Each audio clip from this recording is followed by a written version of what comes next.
Assalamualaikum warahmatullahi wabarakatuh. Bismillahirrahmanirrahim. Innal hamdalillah nahmaduhu wa nasta'inuhu wa nastaghfiruh wa na'udzu billahi min syururi anfusina wa min sayyiati a'malina. May yahdihillahu fala mudhillalah wa may yudlilhu fala hadiyalah. Asyhadu an la ilaha illallah wa asyhadu anna Muhammadan abduhu wa rasuluh. Allahumma salli ala Muhammad wa ala ali Muhammad kama sallaita ala Ibrahim wa ala ali Ibrahim fil alamina innaka Hamidum Majid. Alhamdulillah, sahabat percikan iman yang Allah muliakan, dengan izin Allah Subhanahu wa taala, pagi ini kita semua masih diberi umur, diberi kesehatan untuk menjalani kehidupan. Semoga Bapak Ibu yang oleh Allah disayangi dengan sakit bisa sabar, tabah, dan semoga sakit menjadi penggugur dosa, dan semoga Allah semakin memberikan kesembuhan, kesehatan pada ibu bapak yang oleh Allah sedang diuji dengan sakit. Dan untuk kita yang alhamdulillah Allah titipkan kesehatan, kita bisa jaga kesehatan ini untuk kita gunakan, kita isi dengan amalan-amalan yang bisa mendatangkan cinta dan ridhonya. Sahabat percikan iman, tiap hari Senin kita bahas tafsir Al-Hikmah yang ada di tangan saya. Ini tafsirnya ya. Ini adalah tafsir Juz Amma, juz ke-30. Pagi ini kita akan membahas surat Al-Qadar, surat ke-97. Ayatnya berjumlah 5 ayat saja dari surat Al-Qadar. Sahabat percikan iman, surat Al-Qadar ini dikategorikan sebagai surat Makkiyah. Makkiyah itu artinya surat yang turun ketika Nabi Shallallahu Alaihi Wasallam belum berhijrah, ya, alias saat itu Nabi masih berada di kota Mekah. Ayat ini berjumlah 5 ayat. Kita akan telaah sama-sama. A'udzubillahi minasyaitonirrajim. Bismillahirrahmanirrahim. Inna anzalnahu fi lailatul qadar. Sungguh kami telah menurunkan Al-Quran pada malam kemuliaan. Ayat ini bicara apa? Ayat ini bicara tentang kapan Al-Quran itu diturunkan. Para ahli tafsir mengemukakan Al-Quran itu turun dalam 2 tahap. Pertama, Allah turunkan Al-Quran seutuhnya min lauhil mahfud ila sama'id dunya, dari lauhul mahfud ke langit dunia. Lalu min sama'id dunya, dari langit dunia ke bumi, Allah turunkan secara bertahap selama 23 tahun, dimulai dari surat 5 ayat dari surat Al-Alaq. Iqra bismi rabbikal ladzi khalaq, khalaqal insana min 'alaq, iqra wa rabbukal akram, alladzi 'allama bil qalam, 'allamal insana ma lam ya'lam. Itu pertama kali Al-Qur'an turun di Gua Hira. Dan surat ini sudah kita bahas. Sahabat yang tidak mengikuti materi ini, Anda bisa cek ya, arsipnya di Aam Amiruddin Official. Sudah saya bahas surat Al-Alaq ini. Dan berakhir Al-Quran itu di ayat yang al-yawma akmaltu lakum dinakum wa atmamtu alaikum nikmati wa raditu lakumul islam madina. Jadi Al-Quran dari lauhul mahfud ke langit dunia itu utuh. Dari langit dunia ke bumi diturunkan secara bertahap selama kurang lebih 23 tahun. Selama kurang lebih 23 tahun, 13 tahun di Mekah, dan 10 tahun di Madinah. Bertahap. Ya. Kenapa Quran itu bertahap turun? Linutsabbita bihi fuadak. Di ayat lain dikatakan supaya ayat-ayat itu semakin mengokohkan, semakin menguatkan hati Nabi. Nah, ini juga pelajaran untuk kita bahwa Al-Quran itu kita pelajari setahap demi setahap, seayat demi seayat, sesurat demi sesurat. Enggak blok semua kita pelajari 30 juz, tapi bertahap. Seperti halnya yang kita lakukan pagi ini. Juz amma saja entah sudah berapa tahun kita belajar ini, ya. Setahap demi setahap, seayat demi seayat, sesurat demi sesurat. Kenapa? Karena memang sifat Al-Quran itu dari langit dunia ke bumi oleh malaikat diturunkan secara bertahap. Sementara dari Lauhul Mahfudz ke langit dunia itu sekaligus, ya. Nah, makanya di sini dikatakan inna anzalnahu fi lailatul qadar. Kami turunkan Al-Qur'an yang utuh itu pada malam kemuliaan. Dari Lauhul Mahfudz ke langit dunia. Dari langit dunia ke bumi kepada Nabi Shallallahu alaihi wasallam bertahap selama 23 tahun kurang lebih. Saudara-saudaraku sekalian, ya. Di ayat ini menggunakan kata Lailatul Qadar, pada malam kemuliaan. Coba Anda lihat dalam surat Ad-Dukhan. Nah, itu mirip seperti ayat ini, tapi menggunakan kalimat Lailatim mubarakatin, ya. Jadi sama persis. Ha mim. Anda lihat Ad-Dukhan. Wal kitabil mubin. Demi Quran yang jelas. Jadi Quran itu begitu jelas isinya, begitu jelas maknanya, begitu jelas pesannya. Inna anzalnahu fi lailatim mubarakatin. Nah, ini perbandingan saja. Jadi kalau Anda lihat di surat Al-Qadar, surat ke-97 ini menggunakan apa? Lailatul Qadar. Inna anzalnahu fi lailatul qadar. Kami turunkan Quran pada malam Lailatul Qadar. Tapi kalau Anda lihat Ad-Dukhan, ya, menggunakan redaksi lain. Inna anzalnahu fi lailatim mubarakatin. Kami turunkan Al-Quran pada malam mubarakatin yang diberkahi. Inna kunna munzirin. Sungguh kami telah memberikan peringatan di dalam Al-Quran itu. Jadi Al-Quran itu berisi motivasi. Coba Anda lihat Quran. Memotivasi kita untuk sabar, untuk syukur, untuk memaafkan, ya, untuk berbagi, memotivasi. Tapi ada juga yang berupa peringatan.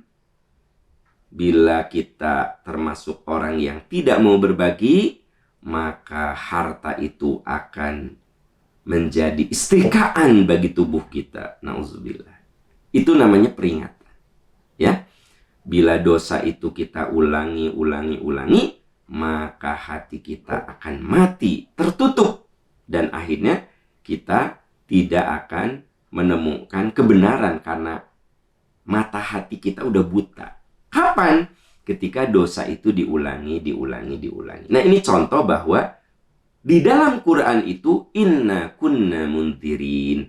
Sungguh di dalam Quran itu kami telah memberikan peringatan. Saya kutip surat Ad-Dukhan ini untuk menjelaskan bahwa kalau di surat Al-Qadar itu menggunakan Lailatul Qadar, sementara dalam surat Ad-Dukhan itu menggunakan Lailatim mubarakatin. Sama saja maknanya.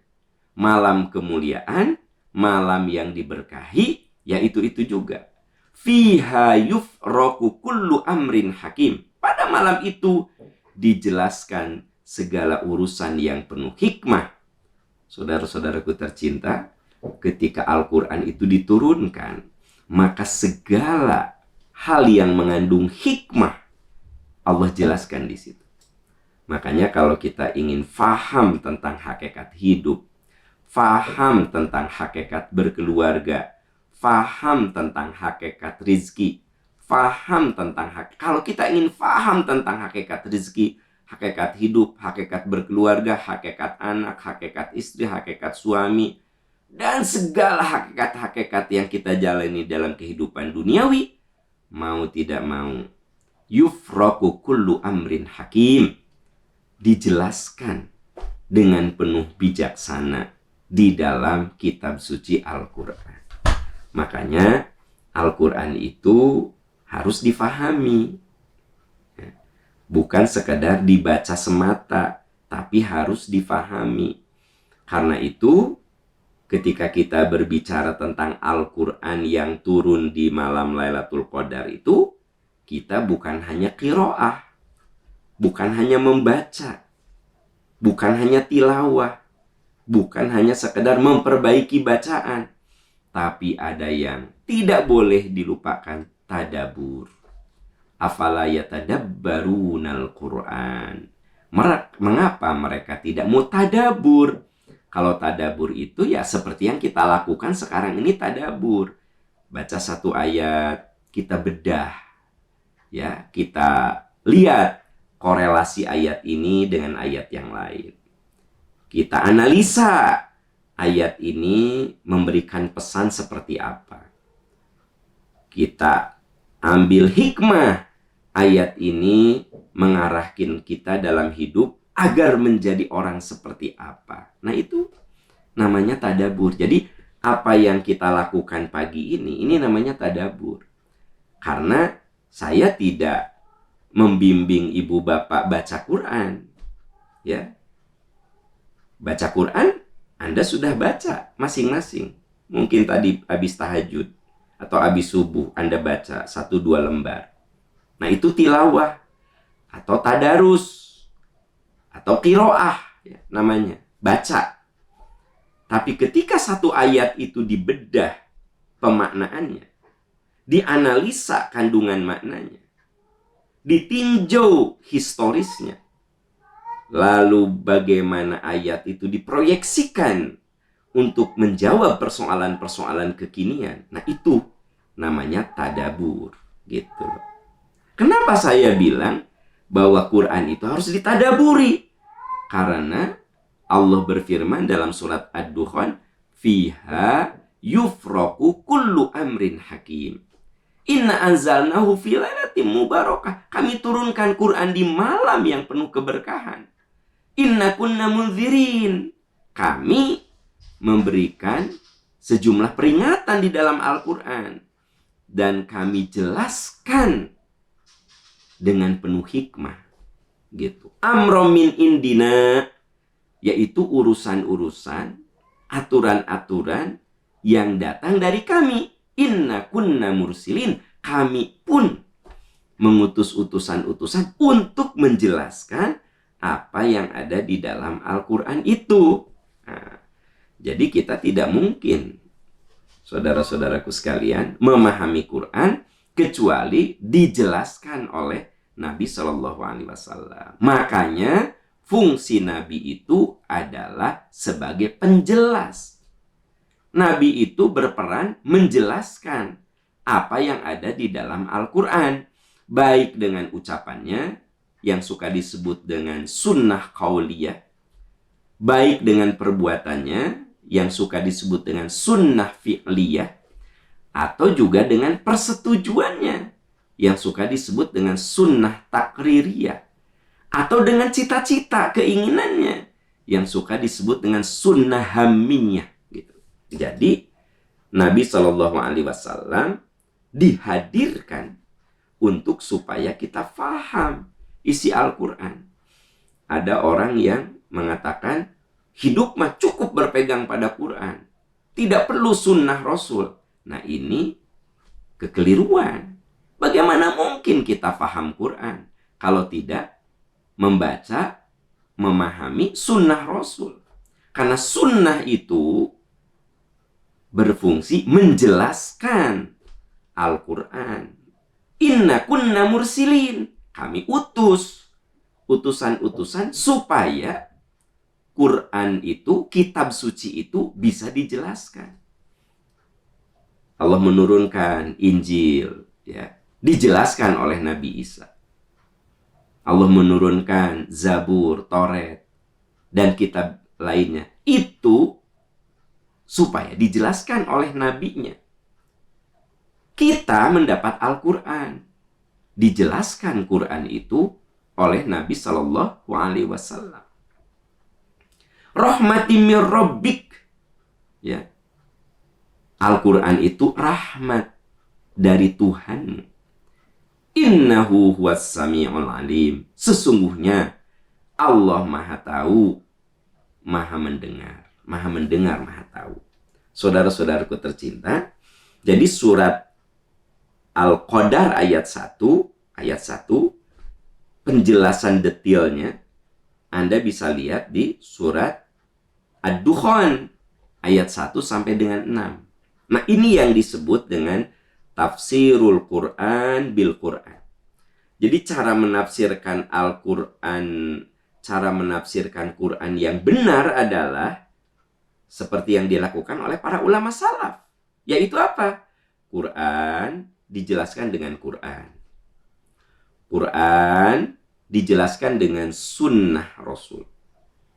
Kalau tidak ada penjelasan dari sunnah, Quran dijelaskan oleh penjelasan para sahabat. Karena para sahabat itu adalah manusia-manusia pilihan yang langsung dididik oleh Nabi. Sahabat adalah murid-murid langsung dari Nabi Shallallahu Alaihi Wasallam. Nah, kalau penjelasan sahabat itu tidak ada, maka kita cari penjelasan dari muridnya para sahabat, yaitu tabi'in. Itulah cara menafsirkan Quran yang benar. Quran bil Quran, Quran bis sunnah, Quran bi qaulis sahabah, Quran bi qaulit tabi'in. Maka itu akan membuat kita terbebas dari kesesatan saat menafsirkan Al-Quran. Dan ini dijelaskan oleh Ustadz Ibnu Katsir, Syekh Ibnu Katsir, dalam tafsir beliau yang menjadi handbook, ya. Jadi kalau kita ingin mengerti tafsir, ya wajib baca dan menguasai tafsir Ibnu Katsir, tafsir At-Tabari. Itu tafsir-tafsir klasik yang wajib dikuasai oleh siapapun yang ingin menguasai bidang tafsir, ya. Nah, saudara-saudaraku tercinta, inna anzalnahu fi lailatul qadar. Kami turunkan Al-Quran pada malam Lailatul Qadar. Dan penjelasannya ada Ad-Dukhan ayat 1 sampai dengan 6. Wa ma adraka ma Lailatul Qadar. Tahukah kamu apa Lailatul Qadar itu? Tahukah kamu? Nah, biasanya kalau ayat menggunakan kata ma adraka, ya, kalau adroka itu artinya menyuruh kita berpikir. Tahukah kamu apa malam Lailatul Qadar itu? Nah, saudara-saudaraku sekalian, malam Lailatul Qadar itu menjadi sangat mulia, sangat agung, ya.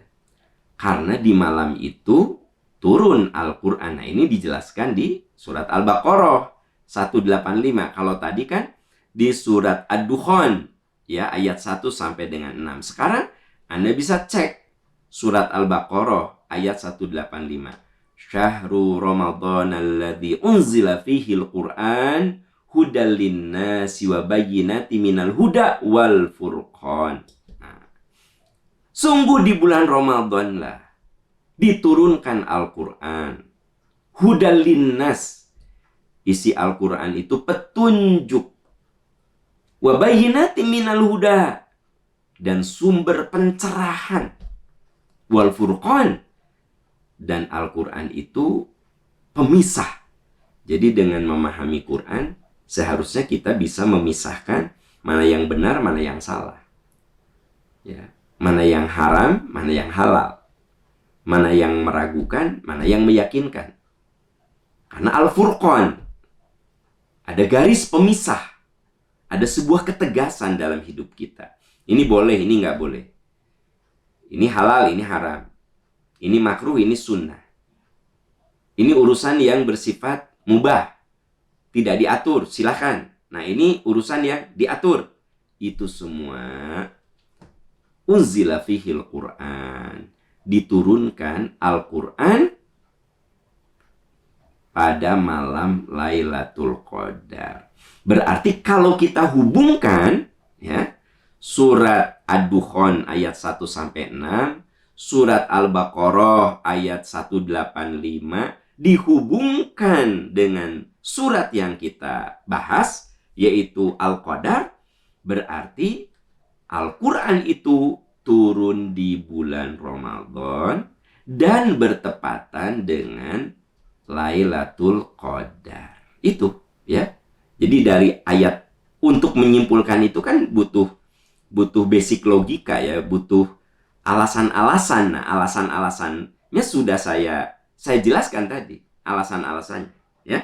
Nah, wa ma adraka ma Lailatul Qadar. Tahukah kamu apa malam kemuliaan itu? Lailatul Qadri khairum min alfi syahr. Nah, saya tuliskan, saudara-saudaraku tercinta, di buku yang saya tulis ini, Tafsir Al-Hikmah, saya kutip pandangan ahli tafsir tentang Al-Qadar. Menurut Imam Al-Qurtubi, Al-Qadar itu adalah penetapan. Al-Qadar itu apa? Penetapan. Ini merujuk ya kepada dalil yang ada di surat Ad-Dukhan ayat 3 sampai dengan 5. Jadi ayat Al-Qadar itu adalah malam penetapan. Ditetapkan segala hal yang berkaitan dengan kehidupan manusia. Yufraku kullu amrin hakim. Amrom min indina inna kunna mursilin. Nah, itu yang tadi sudah saya bahas. Ya. Jadi, kata Imam Al-Qurtubi, Qadar itu artinya malam penetapan. Di malam itu ditetapkan hukum, aturan, baik yang bersifat makro ataupun yang bersifat mikro. Baik yang berkaitan dengan kehidupan personal, pribadi, ataupun yang berkaitan dengan hukum-hukum yang ada di dalam Al-Quran. Yang kedua, menurut Imam Al-Qasimi, jadi saya kutip dari ahli-ahli tafsir yang mu'tamad. Kalau teman-teman belajar tafsir, pastilah kalau disebut Al-Qurtubi, pasti paham Imam Qurtubi. Al-Qasimi pasti paham ya. Nah, yang namanya Al-Qadar itu artinya pengaturan.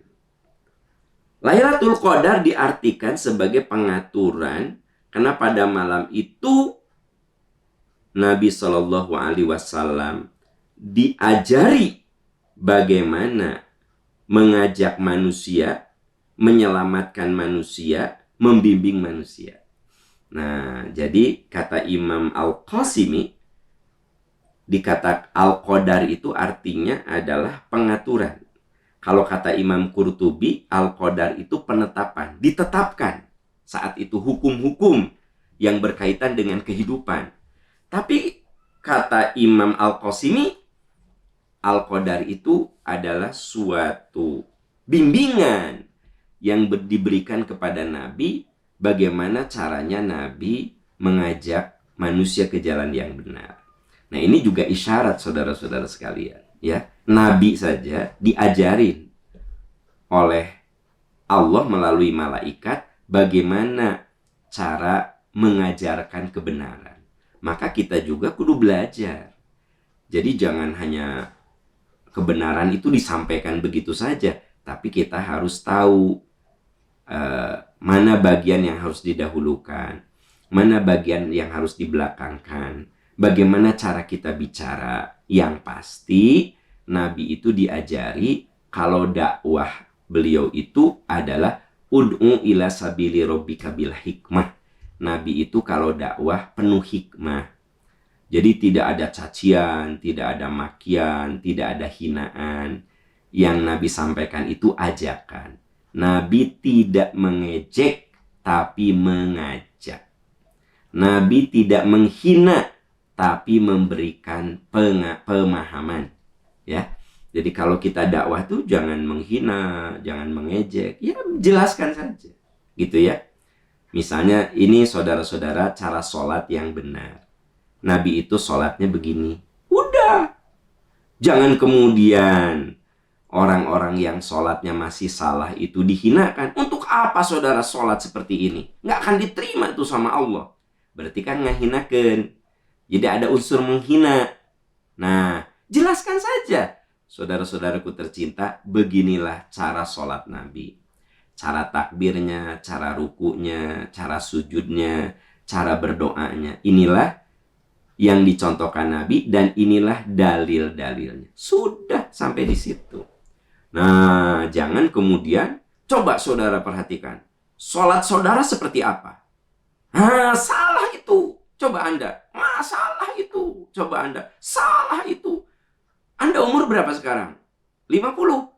Terus selama 50 tahun sholat Anda diterima nggak kira-kira? Jadi seolah-olah dia itu yang memvonis. Nah, nggak boleh kayak begitu. Makanya kata Imam Al-Qasimi, Al-Qadar itu artinya Nabi diberi ajaran bagaimana strategi dakwah. Ya, bagaimana cara dakwah yang benar. Nah, gitu. Jadi biasanya kita ini mengatakan kulil haqqa walau kana murran. Omongin, pahit juga nggak apa-apa. Nah, kalau memang bisa dengan manis, kenapa harus pahit? Benar nggak sih? Jadi kalau obat itu kalau memang bisa manis, ya kenapa kudu pahit gitu. Nah, jadi teman-teman sekalian, ini namanya Al-Qadar. Ya. Nah, kemudian Al-Qadar itu juga diartikan oleh mayoritas para ulama. Kalau tadi kan Imam Qurtubi, Imam Qasimi. Nah, kalau ahlul ilmi, mayoritas para ulama itu lebih mengartikan sebagai malam yang mulia saja gitu loh. Artinya ibadah pada waktu itu akan dilipat gandakan oleh Allah karena itu malam kemuliaan. Nah, makanya penafsirannya itu dihubungkan dengan ayat berikut. Lailatul Qadri khairum min alfi syahri. Pada malam Lailatul Qadar itu ya lebih baik dari 1000 bulan. Maksudnya kalau di malam Lailatul Qadar itu kita beramal, maka pahalanya seolah-olah kita beramal selama 1000 bulan. Artinya pahala yang Allah siapkan berlipat-lipat pada malam Lailatul Qadar itu. Nah, itu kebanyakan ahlul ilmi, ahli ilmu, maksudnya para ulama itu membatasi dengan makna ini aja, bahwa malam Lailatul Qadar itu apa? Malam dimana kalau kita ibadah pada malam itu pahala kita sama dengan 1000 bulan gitu. Ya. Jadi berbeda. Kalau Imam Al-Qurtubi kan lebih mengatakan bahwa di malam itu Allah tetapkan aturan-aturan hidup untuk manusia. Kalau Imam Al-Qasimi mengatakan pada malam itu Nabi dibimbing bagaimana beliau menyampaikan dakwah. Nah, kalau sebagian besar ulama lebih ke lihat aja katanya makna berikutnya, bahwa Lailatul Qadar itu adalah malam di mana kalau kita ibadah di malam itu dapat pahala min alfi syahr, sama dengan 1000 bulan. Nah, kemudian ada lagi penafsiran yang berikutnya, bahwa yang namanya Lailatul Qadar itu, qadar itu artinya sempit. Ya. Sempit bagaimana? bumi benar-benar dipenuhi oleh malaikat, berdesakan. Jadi qadar itu artinya katanya berdesakan. Lailatul Qadar itu malam berdesakan. Kenapa? Tanazzalul malaikatu warruhu fiha biizni rabbihim min kulli amr. Karena pada malam itu turun para malaikat, juga malaikat Jibril dengan seizin Tuhan untuk mengatur semua urusan. Makanya ada yang mengartikan Lailatul Qadar itu malam yang gegap gempita. Sampai bumi ini sempit karena dipenuhi oleh malaikat yang turun berbondong-bondong. Termasuk di dalamnya adalah malaikat Jibril dan juga malaikat-malaikat lain. Menurut hemat saya, semua yang dijelaskan oleh ahli tafsir ini sungguh ada alasannya. Kalau ada yang mengatakan malam Lailatul Qadar itu kita ibadah di situ pahalanya sama dengan 1000 bulan, betul, karena memang di ayat ini ada kalimat khairum min alfi syahrin. Kalau ada ahli tafsir yang mengatakan Lailatul Qadar itu hanya malam yang gegap gempita, yang berdesakan gitu loh, sampai seolah bumi ini jadi sempit, ya kan? Maka sempitnya itu, berdesakannya itu karena tanazzalul malaikatu warruh. Kenapa sampai bumi ini sempit, sampai berdesakan? Karena pada malam itu turun para malaikat. Dan malaikat Jibril biizni rabbihim, dengan izin Tuhan, min kulli amr, ya, untuk mengatur segala urusan. Salamun hatta matla'il fajr. Kesejahteraan malam itu, kemuliaan, keberkahan malam itu sampai terbit fajar. Nah, saudara-saudaraku tercinta, biasanya surat Al-Qadar ini dibahas detail pada saat 10 hari terakhir, ya nggak? Di bulan Ramadan, betul? Teman-teman, nah, walaupun ini jauh dari Ramadan, karena saya memang sedang pembahasan kita masuk di surat Al-Qadar. Saudara-saudaraku tercinta, kenapa Nabi Shallallahu Alaihi Wasallam di 10 hari terakhir itu lebih meningkatkan lagi ibadahnya? Karena Rasulullah Shallallahu Alaihi Wasallam idza dakhala al-ashra al-awakhir min Ramadan shadda mi'zarahu wa ahya lailahu wa ayqadha ahlahu. Kata Sayyidah Aisyah, istrinya, adalah Rasulullah SAW, idza dakhala al-ashr, bila 10 hari terakhir, al-ashrul akhir min Ramadan, 10 hari terakhir di bulan Ramadan itu, shadda mi'zarahu, beliau itu mengencangkan sarungnya. Maksud mengencangkan sarungnya itu benar-benar giat, benar-benar semangat, ya. Kemudian apa? Wa ahya lailahu. Nabi hidupkan malamnya dengan ibadah. Jadi tidur Nabi itu lebih sedikit kalau di 10 hari terakhir. Ahya lailahu itu maksudnya di malam harinya beliau banyak ibadah, jadi sedikit tidurnya. Tapi bukan hanya beliau, wa ayqadha ahlahu, beliau ajak keluarganya untuk sama-sama menghidupkan malam yang penuh keagungan itu. Nah, jadi saudara-saudaraku tercinta, surat yang sedang saya bahas ini, Al-Qadar, itu seringkali menjadi pembahasan di 10 hari terakhir Ramadan. Kenapa?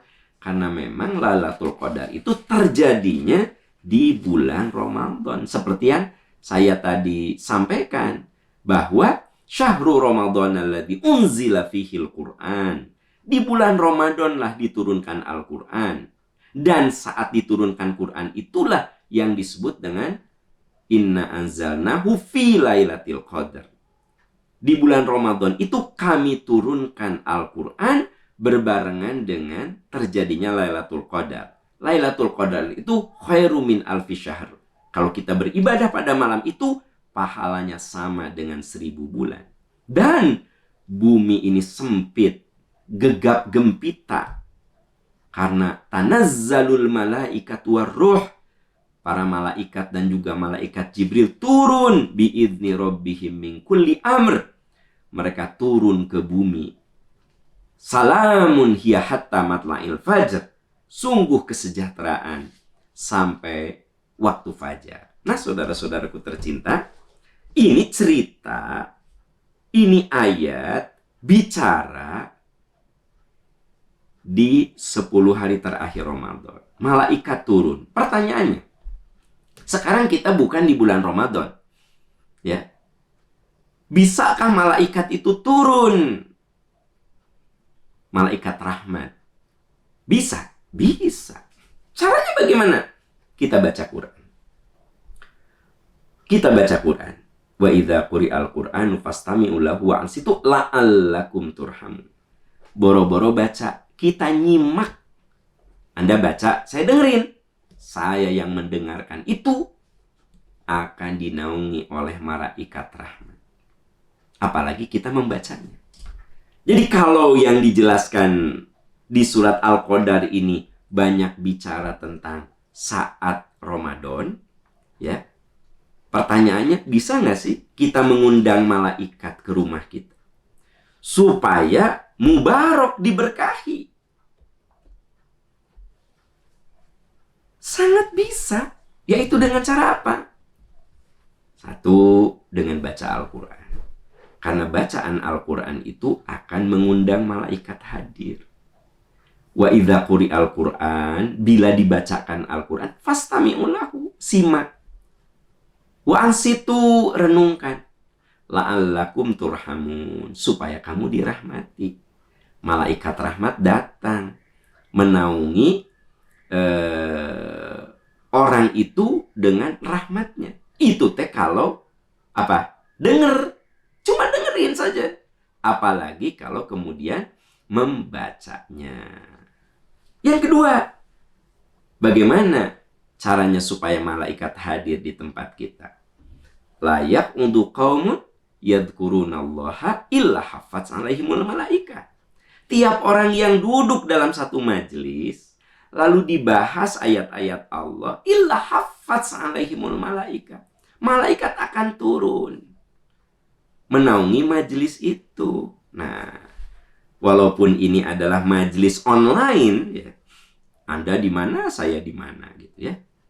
Tapi yuk, saat pagi ini, setiap pagi, ya kita niatkan sebagai taklim, ya, sebagai sarana untuk turunnya rahmat Allah. Teman-teman mendengarkan kajian ini, saya menyampaikan kajian ini, kita sama-sama mempelajari apa? Ayat-ayat Allah. Maka layak untuk qaumun, kita ini kaum yang duduk dengan satu niat. Memang fisik kita berjauhan, tapi niat kita sama. Ya enggak? Hati kita sama. Apa? Mau mengkaji, mau mendengar, mau menelaah firman-firman Allah. Maka apa? Allah akan mengutus malaikat rahmat. Nah, jadi satu, kalau malaikat rahmat ingin turun, kalau di bulan Ramadan kan jelas di malam Lailatul Qadar nih. Ini masalahnya bukan Ramadan nih. Sok, sering baca Quran. Biar malaikat turun, malaikat rahmat turun. Sok, sering hadir dalam majelis ilmu, ya, majelis ilmu. Termasuk kalau pagi-pagi dari jam 5:15 sampai jam 6 kan kita ini majelis ilmu. Yang kita bahas itu adalah ajaran-ajaran agama. Semoga dengan begini malaikat pun hadir di rumah saya, hadir di rumah sahabat-sahabat semuanya, hadir dalam perjalanan Anda. Banyak di antara jamaah yang cerita, Ustadz, saya mah dengerin Ustadz tuh dalam perjalanan, ya, dalam perjalanan dari Garut ke Bandung, dari Bandung ke Jakarta. Nah, maka selama di perjalanan Anda mendengarkan tausiah itu, malaikat merahmati. Ada ibu-ibu yang mendengarkan kajian ini sambil masak, sambil ngistrika, ya. Ada yang sambil jogging biar sehat. Maka Anda sedang dinaungi oleh malaikat rahmat. Karena kata Nabi, layak qaumun yadhkurunallah. Tidak ada orang yang ada dalam satu majlis disebut nama Allah, diingatkan, illa haffaz alaihimul malaikat, kecuali malaikat akan hadir. Ya. Nah, kemudian saudara-saudaraku sekalian, malaikat hadir kepada siapa? Ma min yaumin yusbihul ibadu fihi illa malakan. Setiap pagi itu datang dua malaikat. Yaqulu ahaduhuma. Salah satunya berdoa begini. Ya, Allahumma a'ti munfiqan khalafan. Ya Allah, berikan kepada orang yang bersedekah itu ganti, ya Allah. Berikan kepada orang yang mencari nafkah, kemudian dia sedekahkan sebagian nafkah itu, ganti ya Allah dengan keberkahan. Nah, jadi kalau kita ingin diberkahi, semangat cari rezeki. So, Pak, Bu, semangat cari rezeki. Yang jualan nasi kuning, semangat jualan nasi kuning. Ya. Bapak yang kerja sebagai ojol, yang semangat, ya, gitu. Bapak, Ibu yang bekerja jadi ASN, semangat. Jadi pegawai, semangat. Siapapun harus semangat. Supaya apa? Didoakan malaikat. Udah semangat gitu, begitu kita dapat rezeki, kita bukan hanya menikmati, tapi juga kita berbagi sesuai kadar kemampuan kita. Termasuk kalau kita bapak-bapak mencari rezeki, kita hanya bisanya menafkahi istri dan anak, itu adalah sedekah kita. Jadi gini, kalau Anda termasuk yang oleh Allah dititipi rezeki yang luas, ya Anda selain menafkahi anak istri, juga bisa berbagi. Ya, berbagi dengan zakat, infak, sedekah. Tapi kalau saya misalnya mampunya hanya menghidupi istri dan anak dengan keringat saya, ya sudah, itu juga sudah cukup. Merupakan cara malaikat memberkahi gitu loh. Nah, ketika ibu-ibu mengurus harta, mengelola harta, ya, supaya rezeki itu cukup untuk sekolah anak, cukup untuk kehidupan, walaupun dengan penuh perjuangan karena dananya terbatas, maka ibu sudah berjuang mengatur rezeki. Nah, itu kata malaikat, Allahumma a'ti munfiqan khalafan. Ya Allah, beri ganti dengan keberkahan orang-orang yang seperti ini. Jadi sebenarnya kita semua, walaupun di luar Ramadan, bisa menghadirkan malaikat di tempat kita. Yaitu apa? Bekerja keras, mencari nafkah, untuk menghidupi keluarga, syukur-syukur bisa berbagi. Nah, orang kayak begitu didoakan oleh malaikat untuk dirahmati. Orang yang mendengar tausiah, menyampaikan tausiah, menelaah agama, itu akan didoakan untuk diberkahi oleh malaikat. Yang sedang baca Quran, yang sedang berzikir, yang sedang sholat, itu didoakan keberkahan oleh malaikat. Ya. Nah, ada lagi orang yang bersilaturahmi. Jadi Anda bisa lihat di dalam kitab Riyadhus Shalihin, ya insya Allah nanti saya bahas Riyadhus Shalihin, bahwa siapapun yang keluar rumah, tidak ada yang menggerakkan hatinya kecuali ingin silaturahmi. Maka sejak pergi sampai pulang, dia didoakan oleh malaikat agar diampuni dan dirahmati. Kebayang nggak? Anda pergi keluar rumah, bersilaturahmi, apalagi silaturahminya itu ke orang tua, ya, ke ayah, ibu, silaturahmi ke kakak, ke adik, maka itu lebih dahsyat lagi. Kenapa? Karena sejak kita pergi sampai pulang, kita berada dalam taman-taman surga yang didoakan oleh malaikat. Nah, saudara-saudaraku tercinta, ini pembahasan yang bisa saya gali dari surat Al-Qadar. Semoga kita semua selalu dalam keberkahan Allah, selalu dalam doa-doa yang dihadirkan oleh malaikat. Jadi malaikat selalu mendoakan orang-orang yang selalu ingin dekat dengannya. Semoga kita semua termasuk yang selalu didoakan oleh malaikat. Amin ya robbal alamin. Saudara-saudara tercinta, sahabat percikan iman, itu yang bisa kita bahas ya. Semoga Allah menolong kita dan menguatkan kita ya. Subhanaka Allahumma wa bihamdika asyhadu an la ilaha illa anta astaghfiruka wa atubu ilaik walhamdulillahi rabbil alamin. Wassalamualaikum warahmatullahi wabarakatuh.